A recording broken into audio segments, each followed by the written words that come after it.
दूसरे नंबर पे आती है बच्चे की फीड। सबसे ज़रूरी चीज़ ये है कि बच्चे को माँ का दूध पिलाया जाए। माँ को चाहिए कि अपने साथ लगाएं और फीड करवाएं, और फीड को इनिशियली आप ऑन डिमांड रखें। जैसे ही बच्चा जो है वो भूखा होता है, क्राई करता है, और आपको लगता है कि बच्चा फीड डिमांड कर रहा है, तो उसको हमेशा साथ लगा के फीड करवाएं। अक्सर माओं का सिजेरियन होता है और बच्चे को उठा के पिलाना मुश्किल होता है, तो बच्चे को फीड कराने के लिए माँ मुख्तलिफ पोजीशंस इस्तेमाल कर सकती है, जिसमें साइड पे करवट लेके या बच्चे को अपने ऊपर लिटा के, ये डिफरेंट पोजीशंस में आप बच्चे को उठा के फीड करवा सकते हैं। सिर्फ और सिर्फ एस्पिरेशन का ख्याल करना है कि खुदा न खास्ता बच्चे के फेफड़ों की तरफ दूध ना जाए। बच्चे की पोजीशन को अदरवाइज ईजी रखें और बच्चे को फीड करवाएं। अगर ज़रूरी हो तो बच्चे को आप फार्मूला या डब्बे का दूध दे सकते हैं अगर मेडिकली इंडिकेटेड है।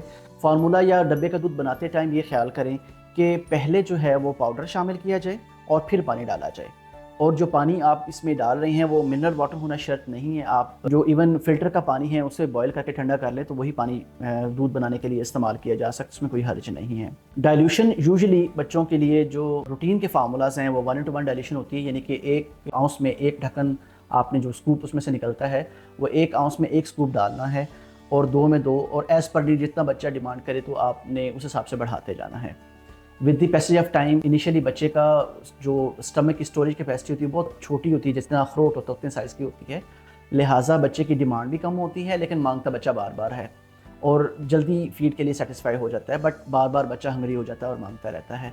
लेटर ऑन स्टोरेज कैपेसिटी बढ़ती जाती है, मैदे का साइज़ बड़ा होता जाता है, बच्चा फीड जो है वो ज़्यादा लेके ज़्यादा टाइम निकाल जाता है। तो इनिशियली ज़्यादा से ज़्यादा 2 घंटे गुजार के बच्चों को फीड करवा लें, और जब बच्चा बड़ा होता जाए तो ये दौरानिया ज़्यादा भी किया जा सकता है, 3 घंटे या 4 घंटे बच्चे की ज़रूरत के हिसाब से, लेकिन उसमें बच्चे का जो दूध पिलाने का जो वॉल्यूम है वो बढ़ता जाता है। फीडर की सफाई का खास ख्याल करें। जो दूध बनाने लगा है उसकी अपनी हाइजीन या सफाई का ख्याल रखना भी ज़रूरी है।